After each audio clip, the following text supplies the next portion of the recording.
Renowned for its excellence in patient care, medical education and research, SGPGI-MS boasts a premier center for the diagnosis and treatment of endocrine disorders.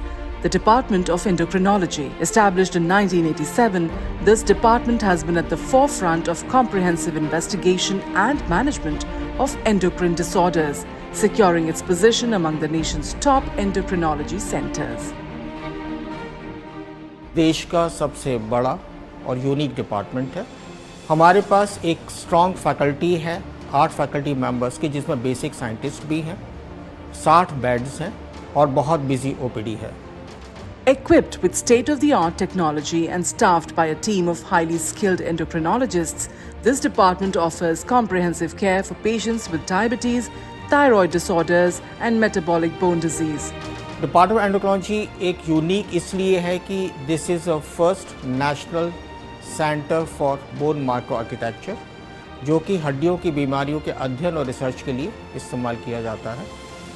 इसके अलावा हमारे जो areas of excellence type 1 diabetes, endemic fluorosis, paediatric endocrinology, acromegaly, polycystic ovarian disease है। What sets the endocrinology department at SGPGI apart from any other hospital or institution is best explained by those who have received treatment here and got a new lease of life. Ultrasound suggests that there is no infection in the kidney. But doctor साहब ने हमारी physical condition देखी, उन्होंने कहा सवाल ही नहीं उठता तुम्हें किडनी में इन्फेक्शन है। This is the difference with the other institutes and other doctors. Education forms a critical pillar of this department, where the next generation of endocrinologists are rigorously trained through practical clinical experience and the latest advancements in research.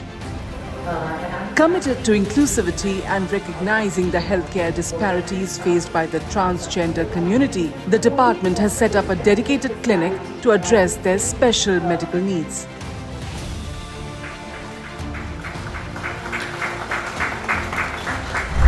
Hormones regulate the body's essential functions, and the Department of Endocrine and Breast Surgery at SGPGI specializes in performing surgeries on the glands that produce these hormones, as well as managing breast cancer and other breast-related conditions. As a pioneer in the field, the department offers a wide range of specialized surgical procedures, including minimally invasive and robotic techniques. इस surgical सब speciality का भारतवर्ष का सर्वप्रथम academic department था। हमारा विभाग endocrine surgery यानी ऐसी ग्रंथियां जो हार्मोन बनाती हैं, यानी कि thyroid gland, parathyroid gland, adrenal gland, pancreas, इनसे संबंधित शल्य चिकित्सा एवं स्तन शल्य चिकित्सा, ब्रेस्ट सर्जरी में विशेषज्ञता रखता है। और ये बहुत सेटिस्फैक्शन देता है मुझे कहने में कि हम लोग ने वो सारे इनोवेशंस और न्यू टेक्नोलॉजी एंड टेक्निक्स जो शुरू किए भारत में पहली बार, समस्त और विभागों ने या इंस्टीट्यूट्स ने उनको बाद में अडॉप्ट किया। और ख़ासकर मिनिमली इन्वेजिव एंडोक्राइन सर्जरी यानी दूरबीन द्वारा की जानी और रिसेंटली रोबोटिक एंडोक्राइन सर्जरी को हम लोग ने शुरू किया। Breast conservation treatment for breast cancer, sentinel lymph node biopsy, oncoplastic breast surgery, ये कुछ ऐसे प्रोसीजर्स हैं जिनमें patient care as well as training हम लोग ने शुरुआत की। The vision of providing integrated care for diabetes under one roof is being fulfilled here. तो तमाम वो डायबिटिक पेशेंट जिनको नेफ्रोपैथी यानी किडनी की कोई परेशानियां हैं, आँखों की रेटिनोपैथी या आँखों में कोई कॉम्प्लिकेशन डायबिटीज़ की वजह से हुए हैं, या उनके फुट में कोई अल्सर्स हुए हैं या कोई और प्रॉब्लम्स हुई, डिफॉर्मिटीज़ हुई हैं, ये 3 मेजर कॉम्प्लिकेशंस डायबिटिक पेशेंट्स को फेस करने पड़ते हैं। ये और उनका ऑफ कोर्स डायबिटीज़ का ट्रीटमेंट सभी कुछ एक छत के नीचे एक सेंटर में हो पाएगा। These specialized centers are propelling the institute's legacy to new heights with their commitment to highest quality care, not only treating diseases but transforming lives.